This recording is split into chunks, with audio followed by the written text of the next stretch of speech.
subscribing to us on Spotify. Also, make sure you're sharing with your family and friends, and make sure you're checking out my links on my bios to support. And if you haven't grabbed book two, Ward of the State, Abort the Adoption, grab it. It's a good read, guys. We've got some great reviews on it. So, without further ado, I want to reintroduce Abner and their experience in foster care. So they were sharing with a little bit about some religious trauma, some isolation that might have caused disassociation. Abner, do you think that because your foster parents adopted you, and we talked about them stacking, we talked about them, exaggerating behaviors to get more money. Do you think that this money could be better reallocated? And do you think your birth parents could have benefited from these services or resources? Absolutely. So, my biological mom struggled with addiction.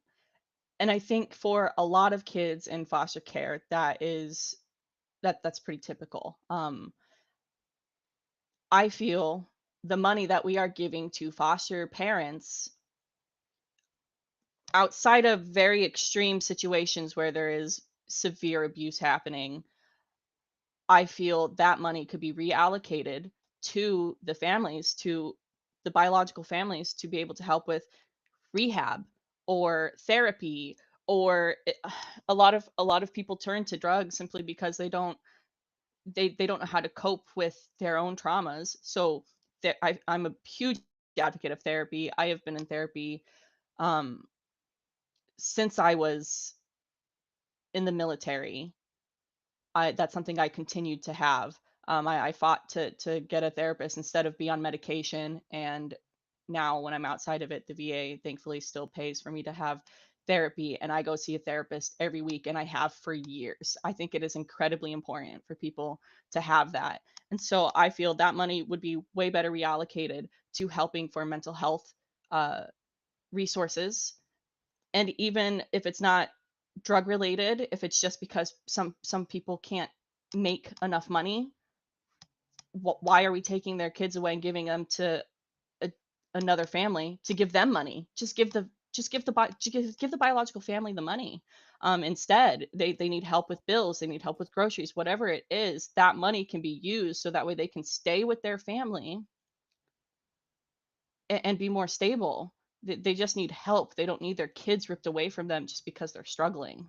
Now, early in the conversation, you said that you disconnected with your adoptive family. What age was that? And I know you said that they wouldn't help you with college. So I'm assuming that they didn't save any of those stipends for you to help you along or help you become an adult.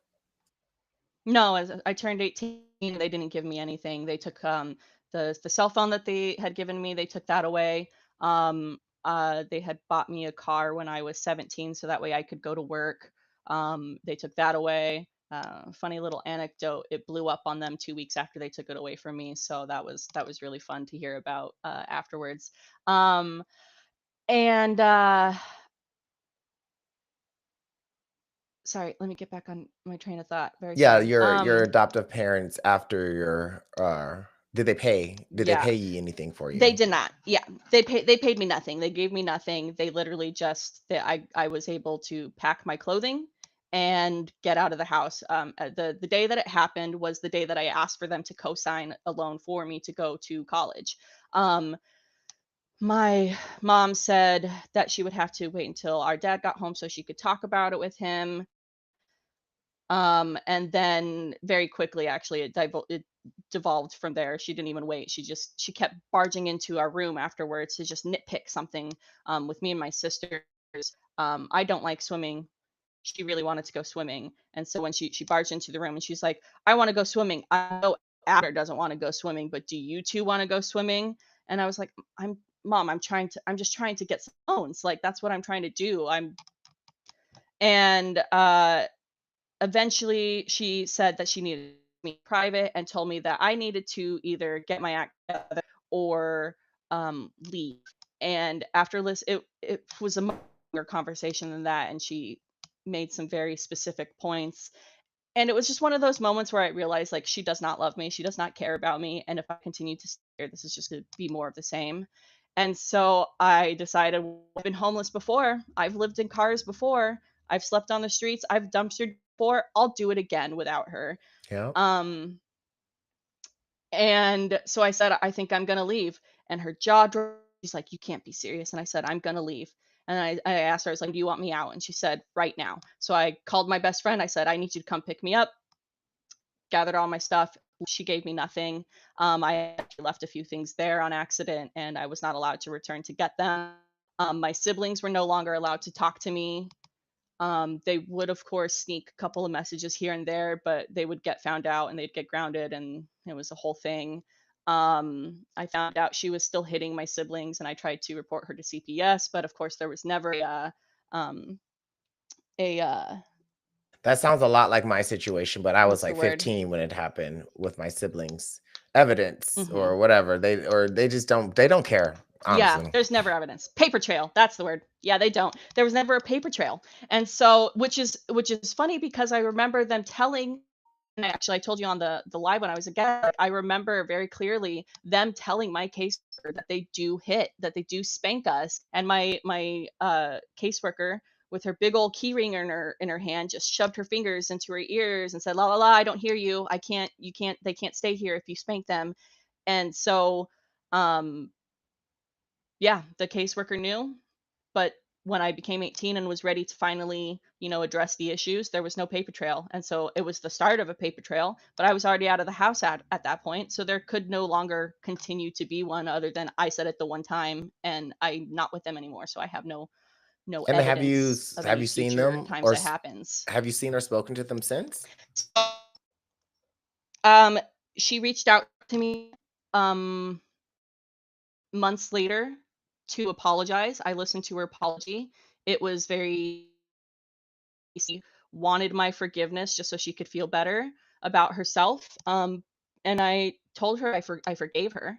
But then it kind of ended up being the same thing. I would hear from my siblings that she was continuing to still do the same stuff. And she was still being just as vindictive and manipulative.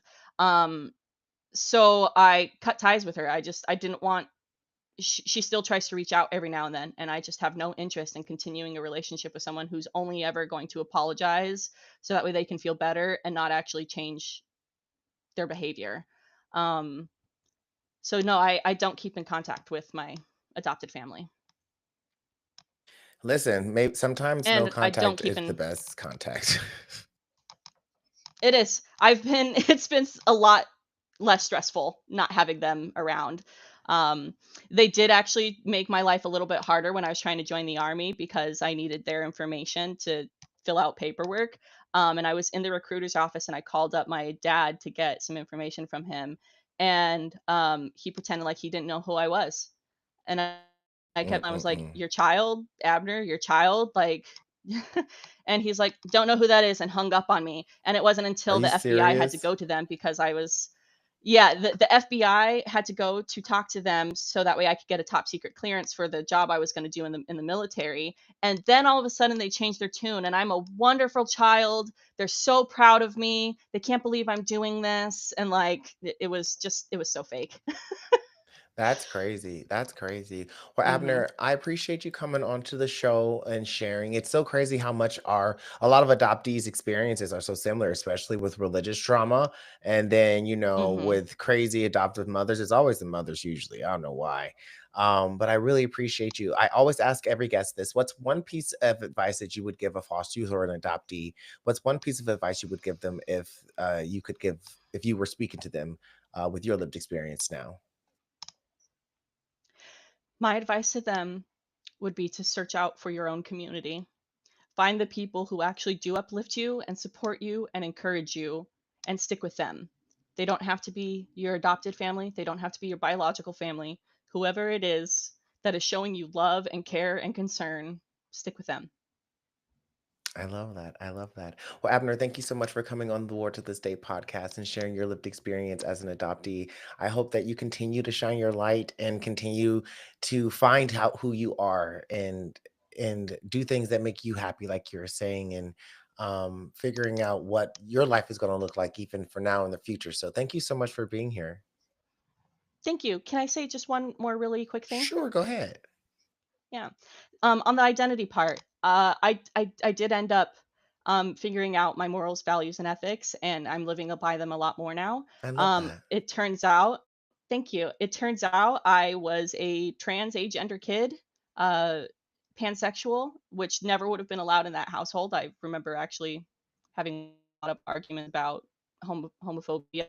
Um, and so I get to now I work for a nonprofit helping trans kids, and it's just a joy. And so, yeah, I finally found who I was, and now I'm doing work that is That's meaningful and fulfilling. amazing. And You're the so adult that keep you keep needed looking, when people. you're an adult that you needed when you were a kid. We love that. We love that. Yes, Well, you know yeah, what? Keep being that adult, Abner. And I can't wait to have more kids being able to listen to your experience and know that they're not alone. So thank you for sharing it. And light shiners, like I say every week, always share your light because you never know who might be listening and you never know who you might inspire. So until next week, guys, always shine your light and we'll see you next time.